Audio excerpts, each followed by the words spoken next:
오늘 우리에게 주신 하나님의 말씀은 에베소서 4장 말씀입니다. 1절에서부터 6절까지. 그리고 설교 제목은 관점을 바꾸시는 성령, 하나 되게 하시는 성령입니다.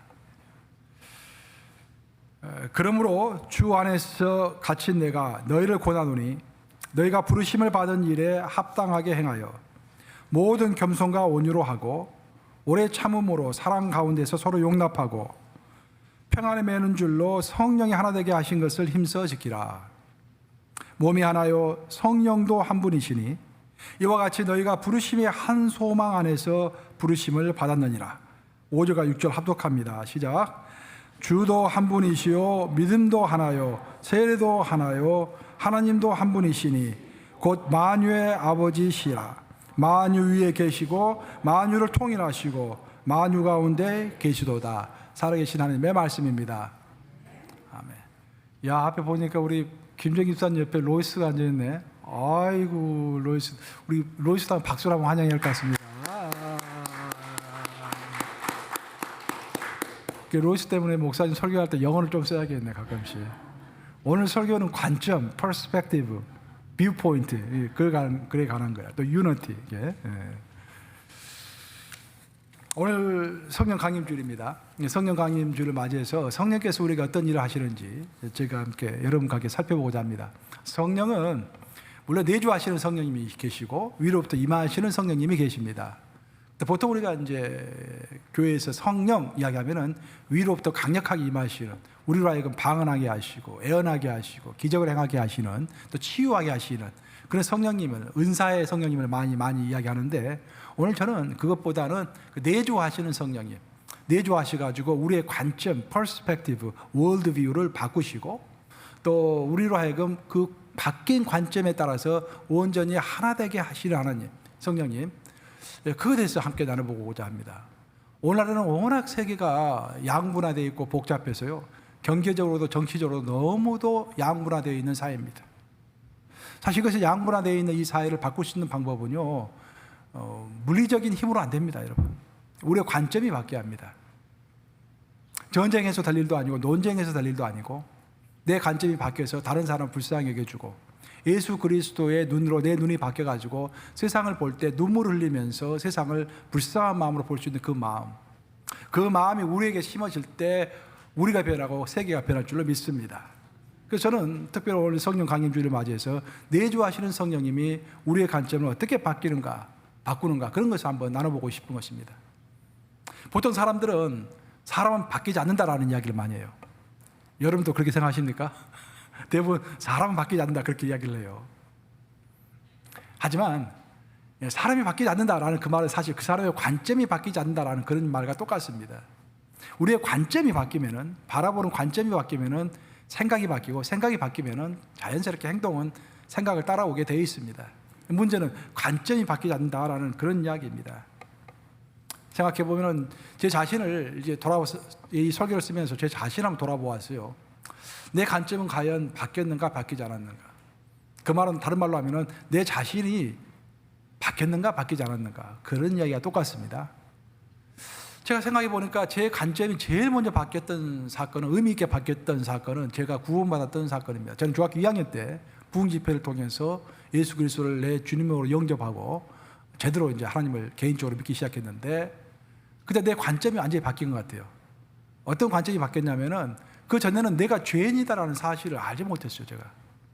근데 성령님이 임하셔서 복음을 이해하게 하시니까 그 복음이 이해가 되고 내가 죄인이다라는 것이 억셉트가 되는 거예요.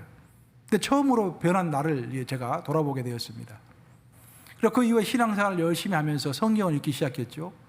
성경을 읽으면서 성령을 받았습니다. 특별히 이제 외주하시는 성령을 받게 되면서 그때부터는 이제 내가 아니라 다른 사람이 보기 시작했어요. 그 전에는 항상 내 위주로 모든 인생을 살아가면서 내 위주로 나만을 생각하면서 살아가는 사람이었는데, 드디어 내 시야에 다른 사람이 보이기 시작한 것입니다. 그 구약 성경을 읽을 때 그런 말이 자주 내 눈에 들어왔어요. 우리 하나님은 고아의 하나님, 과부의 하나님, 약한 자의 하나님, 죄수의 하나님이시다. 그런 이야기가 구약에 계속해서 반복되잖아요. 그 전에는 구약을 읽어도 그런 이야기가 들어오지 않았었는데 어느 순간부터 그런 말씀이 들어오기 시작했어요. 아, 우리 하나님은 고아와 과부와 약한 자와 죄인 하나님이시다. 그런 이야기들.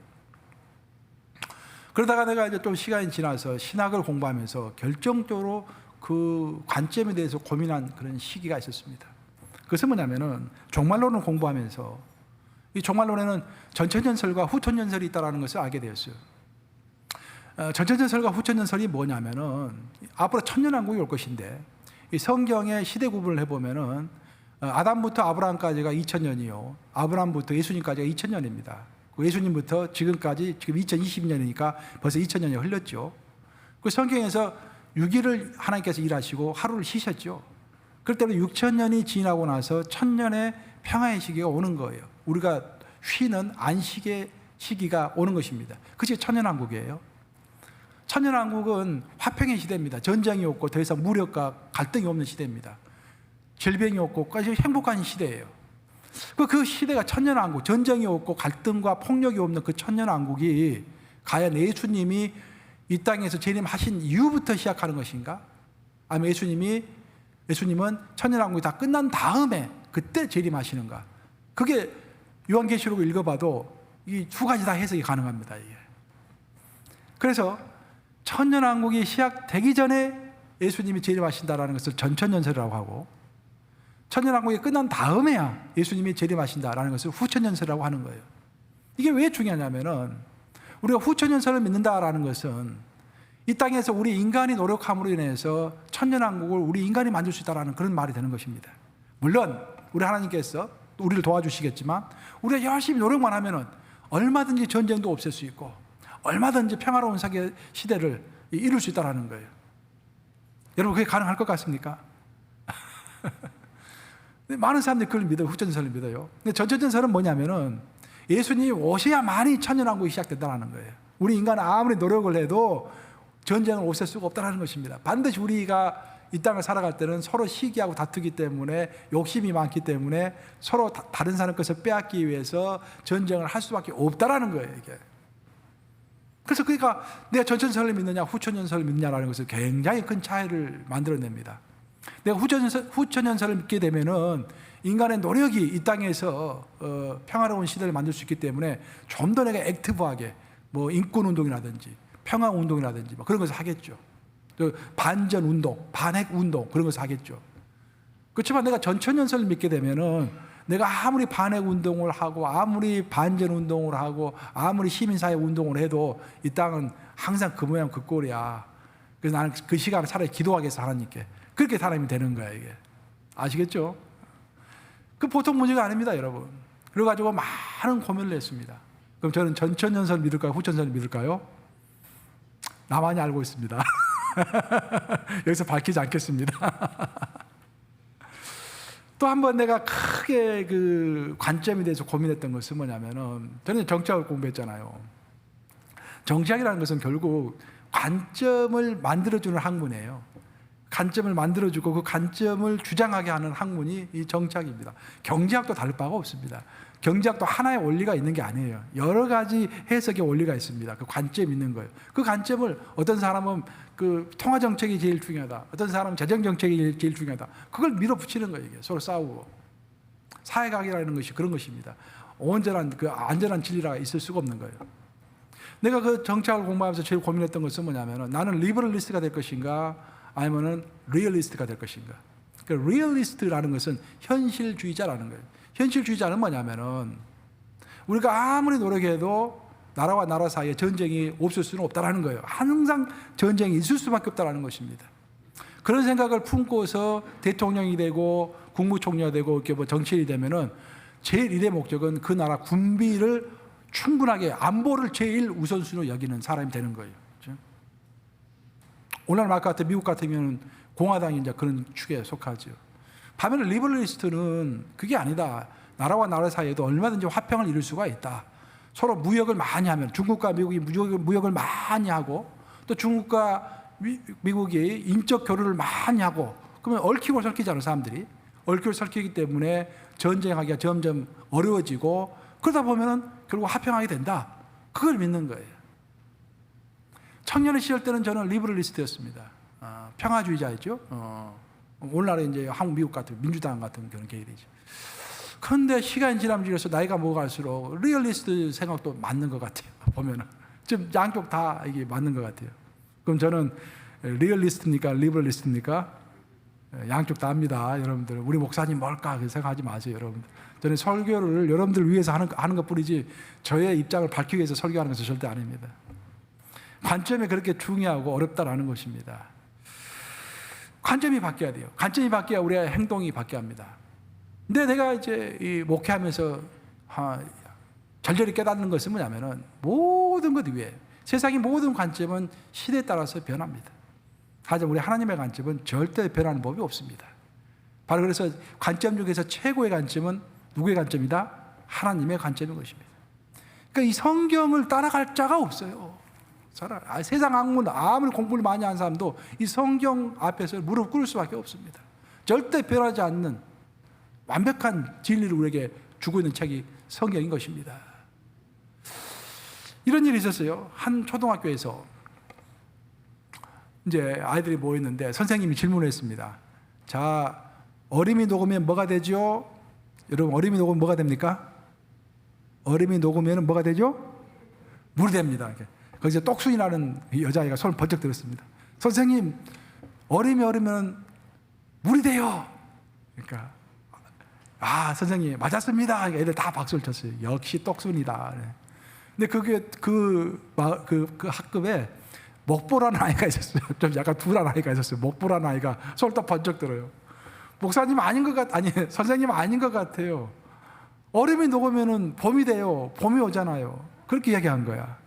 그러니까 아이들이 와 웃으면서 다 이게 좀 뭐라고 그럴까 무시했습니다. 비웃었습니다, 아이를. 근데 선생님이 난처해진 거야. 가만히 생각해 보니까 선생님도 이제까지는 얼음이 녹으면 반드시 물이 된다고만 생각했는데 관점을 바꿔서 생각해 보니까 얼음이 녹으면 봄이 되잖아요, 진짜. 얼음이 녹으면 봄이 오고 봄이 되잖아요. 바로 이게 관점의 문제인 것입니다, 이런 것들이. 제가 그 지난주에 새벽기도 설교할 때 잠깐 이야기했는데 뭐 안 들으신 분이 있으니까 다시 한번 언급해 볼게요. 이번에 미국의 바이든 대통령이 한국에 갔습니다. 그래서 이제 그 한국 대통령과 이렇게 대화를 하고 정상회담을 하고 이제 그 기자회견을 하기 위해서 프레스센터, 그러니까 기자들이 다 모여 있는 곳에 들어가셨어요. 입장을 했어요. 입장을 하니까 한쪽에는 이제 미국 기자들이 다 모여 있고 한쪽에는 주로 한국 기자들이 모여 있었는데 양국의 대통령이 딱 입장하니까 미국의 기자들이 일제히 일어섰습니다. 일어서 가지고 대통령을 맞이한 거예요. 근데 한국 기자들은 다 무릎을 꿇고 막 이렇게 약간 이상한 모습으로 대통령을 딱 째려다 보았죠. 항상 그러니까. 그것이 큰 문제가 된 거예요. 그래서 기자들 사이에 이제 논란이 오고 간 겁니다. 아니, 한국의 기자들은 왜 대통령이 들어오는데 일어서질 않느냐. 이게 한국의 기자들의 답변은 아니, 대통령이 뭐 잘난 것이 있다고 우리가 일어설 필요까지 뭐가 있느냐. 우리가 항상 까는 것이 대통령인데. 그런 식으로 이야기를 한 거예요. 그래서 나온 이야기가 뭐냐면은 프레지던트와 프레젠시는 다르다라는 것입니다. 프레젠트, 한 사람의 대통령은 우리가 얼마든지 깔볼 수 있고 얼마든지 비판할 수 있죠. 대통령이 우리보다 잘난 것도 별로 없습니다. 우리가 똑같은 음식 먹고 뭐 이렇게 생각하는 것도 우리보다 책을 더 많이 읽은 것도 아니고 별거 없어요. 비판받을 게 많이 있습니다. 하자 프레젠시, 대통령의 직위, 그 대통령의 직책은 온 국민이 투표해가지고 준 직책 아닙니까? 당연히 그 직책에 대해서는 존중해야 하는 거예요. 그렇죠? 우리가 성경을 읽어보더라도 다윗이 사울과의 관계가 있었잖아요. 사울이 다윗을 죽이려고 했지 않습니까? 근데 다윗은 사울을 이게 죽일 수가 있었어요. 얼마든지. 또 다윗이 사울을 나중에. 그래서 다윗의 부하들이 사울에게 그렇게 다윗의 부하들이 다윗에게 이야기했잖아요. 우리 사울을 죽입시다. 이거 왕도 아닙니다. 이거 미친놈입니다. 사실 사울이 약간 미쳤잖아요. 이렇게 영적으로 미쳐 있었고 악기에 시달리고 있었고 문제가 있었죠. 그래서 다윗이 뭐라고 답변했습니까? 아니다. 사울은 개인적으로 문제가 많지만 사울의 기름 부으심은 하나님으로부터 온 것이다. 그래서 하나님이 기름 부으심 주셔가지고 그가 일단 어찌됐든 왕이기 때문에 내가 함부로 손을 대면 내가 큰일 난다. 이것은 하나님이 기름 부으심을 준 것이기 때문에 그 프레젠시, 그 왕의 자리, 그것은 내가 함부로 손대면 안 된다. 그렇게 해서 끝내 손을 안 댔지 않습니까? 바로 그것이 관점에 관련된 문제입니다.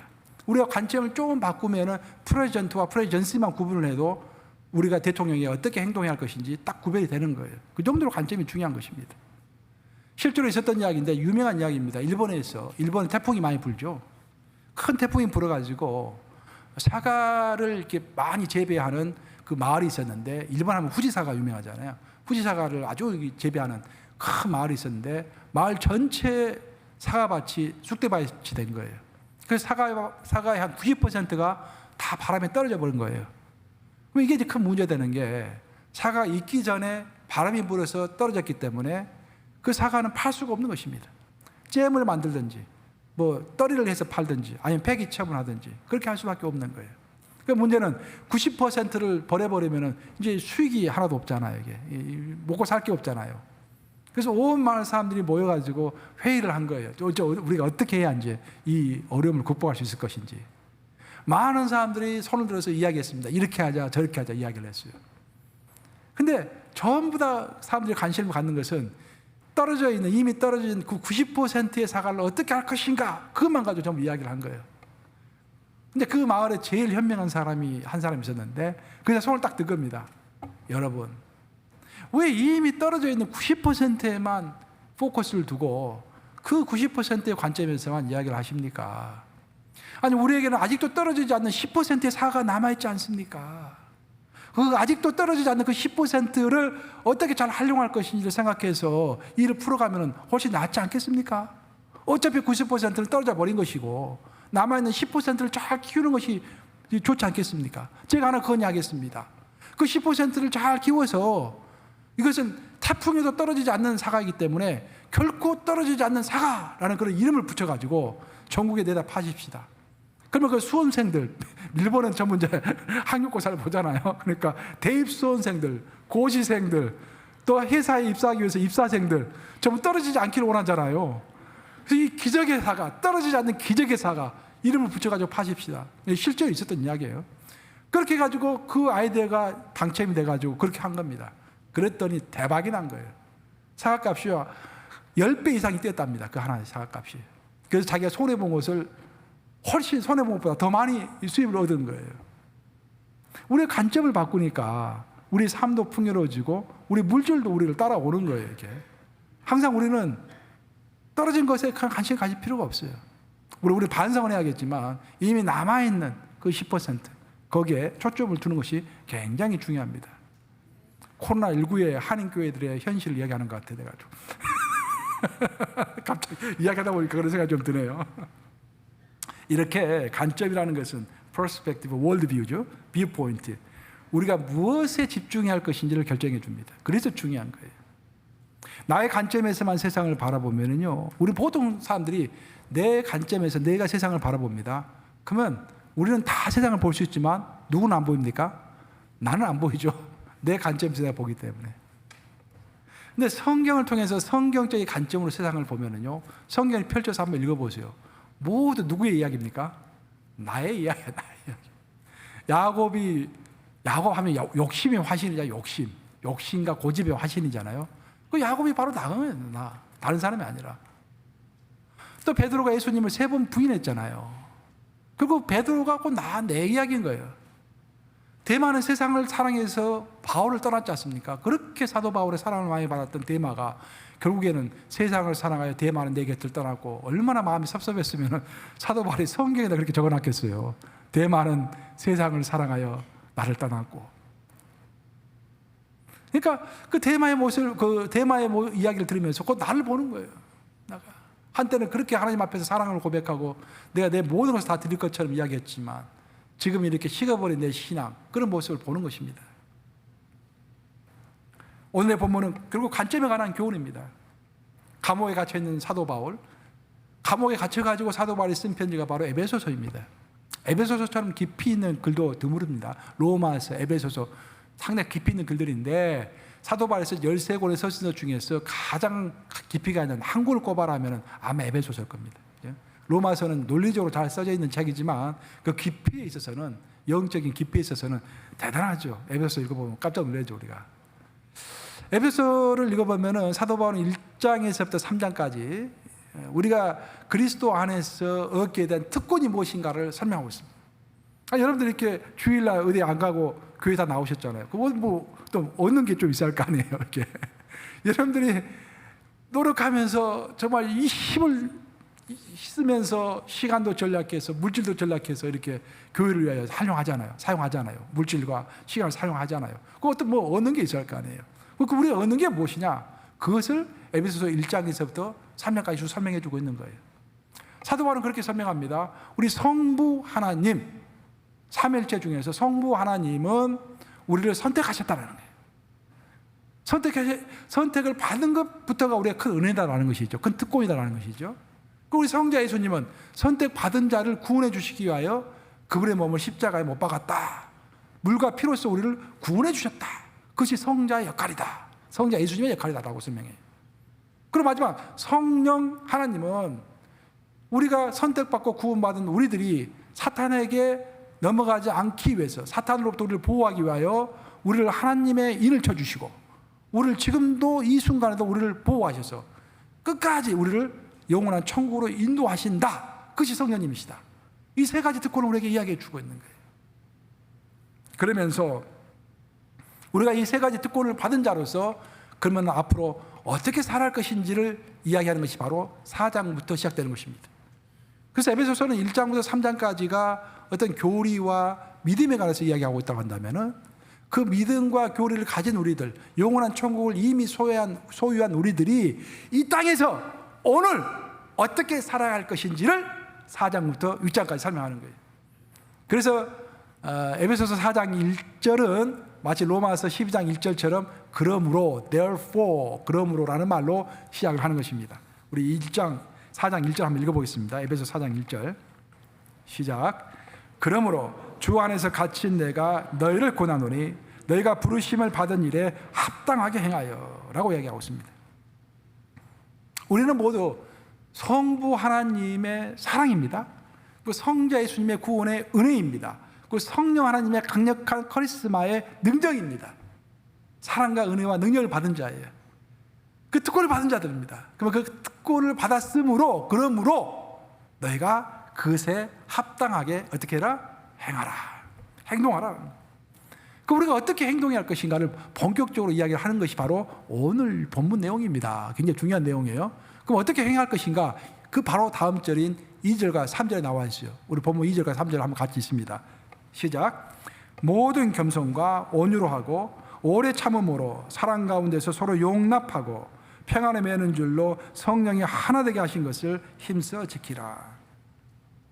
결국 사도 바울이 이야기하고 있는 특권을 받은 자로서 교회 생활을 하는 자, 믿음 생활을 하는 자의 제일 목표는 하나됨이다라고 설명하고 있습니다. 아주 명확해요.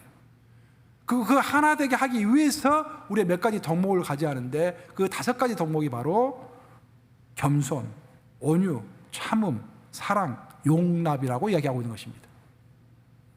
다시 정리하면은 우리는 성부, 성자, 성령의 큰 은혜를 받은 특권을 받은 자들인데 그 특권을 받은 자로서 이 땅을 살아갈 때 우리가 제일 원칙으로 머릿속에 집어넣어야 할 것은 하나됨. 분열이 아니라 하나됨. 그 하나됨을 이루기 위하여 5가지의 덕목이 필요하다는 것입니다. 겸손과 온유와 참음과 사랑과 용납. 근데 여기서 이 5가지 덕목, 겸손, 온유, 참음, 사랑, 용납, 이것은 모두 타인과 관련된 관점입니다. 타인 위주의 관점인 거예요. 타인을 배려하고 타인을 어떻게 생각할 것인가 라는 것을 가르쳐주고 있는 덕목이다라는 것입니다. 결국 우리는 타인을 나보다 더 낫게 여길 때 겸손해 줄 수가 있어요. 그렇죠? 우리가 아무리 내가 겸손해야겠다 해도 타인을 깔보면 겸손해 줄 수가 없습니다. 내가 나보다 타인을 좀 더 낫게 여겨야겠다라고 생각할 때 우리는 겸손해지는 거예요. 그 우리가 타인을 인격적으로 배려할 때 온유해지는 것입니다. 그렇죠? 그리고 타인이 변화할 수 있다, 발전할 수 있다라는 것을 믿기 때문에 지금 당장엔 저게 사람 같지 않아 보여도 그래도 성령 안에서 변화가 되겠지. 그리고 희망을 가질 때 우리가 그를 배려하게 되고 참고 그를 용납하게 되는 것입니다. 이제 사도 바울이 오늘 본문에서 가르쳐주고 있는 우리 크리스찬들이 가져야 할 그 5가지 덕목은 전부 타인과 나의 관계 속에서 이루어지는 그런 덕목이다라는 것입니다. 그러면서 사도 바울은 특별히 마지막에서 성령이 하나 되게 하신 것을 힘써 지키라라고 이야기하고 있죠. 그래서 여러분들 꼭 잊지 말아야 할 것은 성령이라는 말이에요. 성령이. 물론 우리는 하나 되고 싶어 하죠. 근데 인간의 노력으로는 불완전하다 그런 말입니다. 전혀 이루지 못할 것은 아니죠. 우리는 우크라이나와 러시아가 평화협정을 맺어가지고 일시적으로 평화를 이룰 수는 있죠. 근데 그런 평화는 다 일시적이라는 거예요. 내 감정이 어제는 굉장히 기분 안 좋았는데 오늘 갑자기 TV 보고 좀 그랬더니 기분이 좋아져가지고 다시 전화해가지고 야, 나 미안해, 화해하자. 그럴 수 있지. 일시적인 화해라는 거예요. 그런 것은. 우리가 화해를 온전히 끝까지 이루기 위해서는 성령이 너에게 준 화해, 그렇죠? 성령 안에서만 온전히 우리가 용납하면서 하나가 될 수 있다라는 것을 오늘 본문은 또한 이야기하고 있는 것입니다. 오늘 본문을 쭉 읽고 제가 묵상하면서 제가 오늘 여러분들에게 특별히 이 설교를 들은 이유는요, 여러분들 어떻게 느끼고 계실지 모르겠지만 제가 하나님께 기도하면서 세상이 어떻게 돌아가는가를 보면서 성경을 읽으면서 마음속으로 느끼는 것은 오늘날의 그 미국 사회와 한국 사회가요, 역사에서 그 유래를 찾아볼 수 없을 정도로 지금 양분화되어 있습니다. 정치적으로도 그렇고 경제적으로도 그렇고. 이 경제적으로 보면 빈부의 격차가 너무 심하잖아요 지금. 근데 정치적으로는 더 심합니다 지금. 뭐 한국은 말할 것도 없고 미국도 어마어마한 지금 양극화 현상 가운데 있습니다. 최근 미국에서는 한 서베이 조사가 나와가지고 지금 술렁이고 있어요. 그 서베이 조사가 뭐냐면은 이제 미국의 학자들, 정치학자들이 1960년대부터 쭉 이제 조사해 온 것이 있는데 1960년대 이제 미국의 정치학자들이 전 미국에 있는 50개 주를 대상으로 설문조사를 했습니다. 어떤 조사를 했냐면은 만약 당신의 자녀가 당신이 지지하는 정당과 다른 정당을 지지하는 배우자와 만나서 결혼을 한다면은 당신이 기분이 어떻겠느냐 물어본 거야 이게. 그래서 1960년대에는 그 답변이 어떻게 나왔냐면은 민주당 지지자 중에서는 4% 그리고 공화당 지지자 중에서는 5%만 기분이 좀 언짢을 것 같다 그렇게 답변한 거예요. 사실 별거 아니잖아요. 예를 들어서 나 같은 경우는 딸이 둘이니까 내 사이 될 사람이 뭐 내가 좋아하지 않는 정당을 지지한다 할지라도 뭐 나는 동의할 것 같아요 이게. 근데 옛날도 그랬다라는 거예요 미국이. 그런데 최근에 여론조사를 했는데 어떻게 나왔냐면요, 민주당 지지자 중에서 똑같은 질문을 했는데 민주당 지지자 중에서는 33%, 공화당 지지자 중에서는 무려 50%, 절반이요, 다소 혹은 굉장히 불쾌할 것 같다 이게 답변한 거예요. 이 보통 문제 아닙니다 여러분. 이게 보통 문제 아닙니다 이게 지금 이게. 오늘날 미국과 한국에서는요, 민주당을 지지하는가 공화당을 지지하는가, 또 한국 같은 경우는 국민의힘을 지지하는가 민주당을 지지하는가, 그런 것들이 단순한 정치 성향만을 드러내는 것이 아니라 그 사람이 나는 누구를 지지한다라는 말을 한가 동시에 그 사람의 인격과 그 사람의 개인의 정체성까지 다 규정해버리는 거예요. 그러니까 저 사람 내가 가까이 지내야 할 사람, 멀리 할 사람을 규정해버리는 것입니다. 최근에 미국의 퓨재단 미국에 유명하죠. 퓨재단은 이제 우리 정책 공부할 때도 보면 퓨재단에서 하는 서베이 조사 같은 경우는 굉장히 공신력을 갖는 그런 이제 서베이 조사이기 때문에 신뢰하면서 공부하는데요. 최근에 그 조사를 했어요. 조사를 했더니 어떤 결과가 나왔냐면은 공화당 지지자의 49%, 거의 절반이죠. 그 민주당 지지자의 55%, 민주당은 더 높습니다. 55%가 상대당에 대해서 두려움을 느낀다라고 답변을 했습니다. 두려움을 느낄 정도가 되죠. 두려움을 느낄 정도. 이 한국도 보면은 제가 뭐 강단에서 오래 할 이야기는 아니지만 보면은 지금 뭐 상대당에 대해서 그 발언하는 그 수위가 거의 뭐 죽일 직전까지 막 발언을 하잖아요. 막 이게. 이런 놀라운 암담한 현실의 원인이 뭘까요, 여러분? 우리 크리스천들은 어떻게 대응해야 할까요? 우리 크리스천들도 똑같이 그 사람들과 행동을 해야 할까요?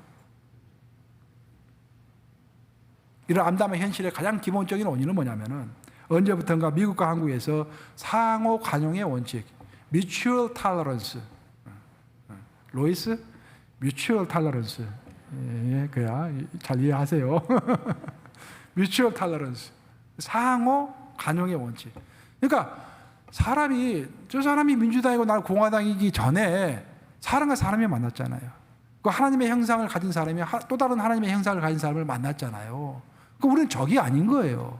우리는 서로가 서로를 존중하면서 대화의 파트너이지 싸움의 파트너가 아닌 것입니다.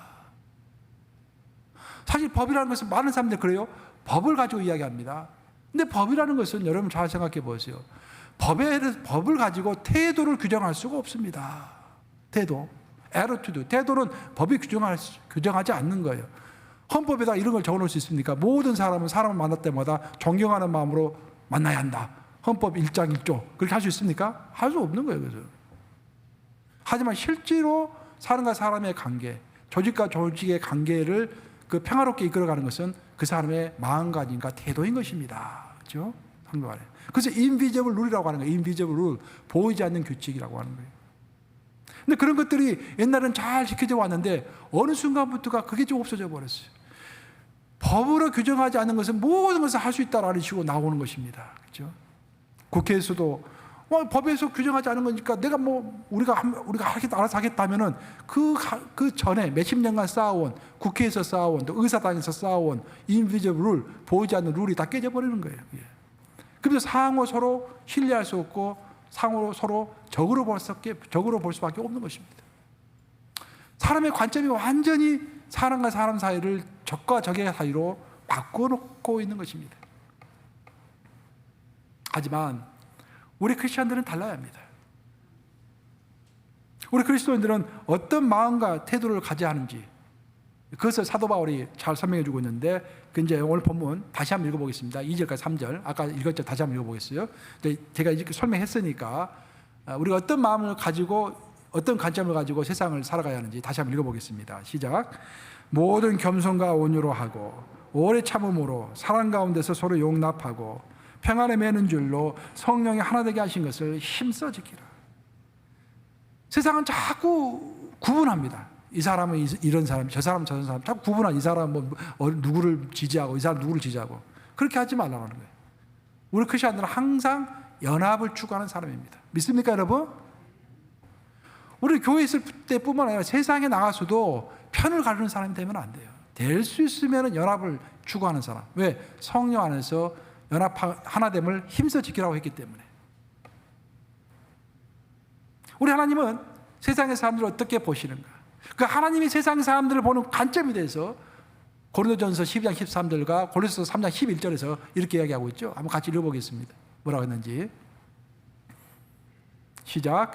우리가 유대인이나 헬란이나 종이나 자유인이나 다 한 성령으로 세례를 받아 한 몸이 되었고 또 다 한 성령을 마시게 하셨느니라. 거기에는 헬란이나 유대인이나 할레파나 무할레파나 야만인이나 수구대아인이나 종이나 자유인이 차별이 있을 수 없나니 오직 그리스도는 만유시요 만유 안에 계시니라. 성경을 읽어보면 우리 하나님은 모든 사람이 구원받기를 원하신다라고 되어 있죠. 그렇죠? 우리 하나님은 기본적으로 모든 사람이 구원받기 원하고 모든 사람이 성령 안에서 하나가 되기를 원하시는 것입니다. 그리스도 안에서 in Christ 성령의 능력으로 with the Holy Spirit, in Christ with the Holy Spirit 아주 자주 나오는 단어죠. 그리스도 안에서 성령의 능력으로 하나 되는 삶을 살기를 원하신다. 그리고 그 하나됨 안에서 야만인이나 수구대아인이라고 되어 있잖아요. 수구대아인은 그 당시에 사도 바울 당시에 최고의 야만인들이었습니다. 사람들이 다 깔보는 무시하는 그런 사람들이었어요. 그런 사람조차도 헬라인이나 유대인과 차별이 있을 수 없다라는 거예요. 그리스도 안에서. 그것이 우리 하나님의 마음인 것입니다. 그래서 자꾸 어디 가서 편을 가르고 싸우고 그렇게 하지 말라는 거예요. 그런데 기독인이라고 고백하면서도 세상에 나아가서 분열의 씨앗을 뿌리는 사람들이 있습니다. 기독인이라고 하면서도 그 알량한 신학을 가지고 신학적 논쟁을 하면서 편을 가르고 미워하고 서로 싸운다면 참으로 한탄스러운 일이 아니겠습니까? 결국 오늘 제가 여러 가지 이야기를 했지만 우리의 관점을 바꾸지 않는 한 이 세상에는 평화가 없을 것입니다. 그러니까 우리의 관점을 어떻게 바뀌게 하십니까? 그리스도의 관점으로 바뀌게 하는 거예요. 그리스도의 관점으로. 그 그리스도의 관점은 무엇인가? 타인을 위한 삶이다라는 것입니다. 우리 그리스도는 이 땅에 오셔가지고 우리에게 몸을 보여주셨는데 그것은 내 위주의 삶이 아니라 나만 바라보는 그런 관점이 아니라 타인 위주로 타인을 생각하는 그런 관점을 보이시고 우리에게 몸을 보여주셨다. 그런 말이에요. 우리 빌립보서 2장 3절 4절 한번 같이 읽어보겠습니다. 시작. 아무 일이든지 다툼이나 허용으로 하지 말고 오직 겸손한 마음으로 각각 자기보다 남을 낫게 여기고 각각 자기 일을 돌아볼 뿐더러 또한 각각 다른 사람들의 일을 돌보아 나의 기쁨을 충만하게 하라. 분열과 반목을 피하는 것은 관점을 내 위주의 관점에서 타인의 위주의 관점으로 바꾸는 것입니다.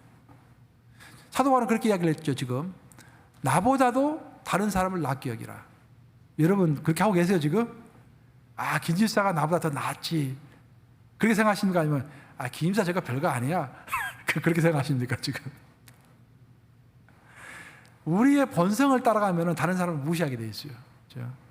그렇죠? 내 안에 계시는 성령님을 따라가면 나보다 남을 낫게 여긴다, 그런 말입니다. 그러면서 또 한 가지 중요한 지침을 주고 있습니다. 우리가 진정한 크리스찬이라고 한다면 물론 자기 일을 돌봐야겠지만, 자기의 비즈니스, 자기 자식, 자기의 프로젝트 돌봐야겠지만, 그 일을 마친 다음에는 어떻게 하라? 또한 각각 다른 사람들의 일을 돌봐라. 다른 사람에게 관심을 가지고 그 사람을 위해서 기도해주고 어떻게 살고 있는지 관심도 가지고 그렇게 하라는 거예요. 그것이 크리스찬이라는 것입니다. 이렇게 관점을 바꾸라는 거예요. 항상 자기 위주로만 생각하지 말고 나보다 남을 낫게 여기고 다른 사람들에 대해서 관심을 가지고 그렇게 살아갈 때 이 땅에 평화가 오는 것이지, 우리가 아무리 논쟁하고 아무리 무기를 들고 싸운다 해가지고 평화가 오는 것은 결코 아니다라는 것입니다. 교회는 기차와도 같은 거예요. 기차를 보면은 제일 앞에는 큰 기관차가 있죠. 그 뒤에는 객차가 있습니다. 근데 객차가 여러 개가 있죠. 10개, 20개 달려 있죠. 근데 객차가 이렇게 딱 연결되어 있는 것이 아니라 객차와 객차는 이음줄, 철사로 되어 있는 이음줄로 이어져 있죠. 성경 그 이음줄을 평화의 줄이라고 이야기하고 있습니다. 평화의 이음줄이라고 이야기하고 있죠. 성경에서 평화의 줄로 매 있다, 평화의 줄이라고 이야기하고 있어요. 결국 교회라는 것은 제일 앞에 있는 기관차는 성령님이십니다. 성령님이 우리를 진두지휘 하시는 거예요. 지금 그 방향을 잡아주시는 것입니다. 우리 따라가는 거죠. 근데 나와 김 집사 사이에 엮어져 있는 것은 평안의 줄로 좀 엮어져 있습니다. 평안의 줄로. 근데 그 평안의 줄이 깨지지 않아야 하는 거예요. 그래야 성령을 잘 따라가고 끝까지 우리가 갈 수 있는 것입니다. 그 평안의 줄이 어떻게 해야 깨지지 않고 항상 평화롭게, 진짜 말 그대로 평화롭게 지속될 수 있을 것인가? 내 관점을 바꿔야 한다는 것입니다. 내가 내 관점 안에서만 머물러 있으면 항상 내 입장에서만 생각하게 되고 나를 옹호하게 되고 세상을 바라볼 수 없게 되는 거예요. 나를 바라볼 수 없고 세상도 제대로 바라볼 수 없게 되는 것입니다. 사실 내가 내 관점을 그리스도의 관점으로 나보다 남을 낫게 여기고 내 일을 돌아볼 뿐더러 다른 사람들의 일도 돌아볼 때, 그때 우리 가운데 화평의 줄이 점점 더 강고해지고 그 강고해지는 그 화평의 줄을 따라서 성령이 이끄신 대로 교회는 천국을 향하여 가게 되어 있는 것입니다. 이 말씀 명심하심으로 내 위주의 관점에서 타자 위주의 관점으로, 또 나보다 남을 더 낫게 여기는 겸손의 삶으로 분열과 분쟁보다는 화평과 하나됨의 열매를 반드시 맺게 되는 여러분이 되시기를 우리 주님의 이름으로 축복합니다. 기도하시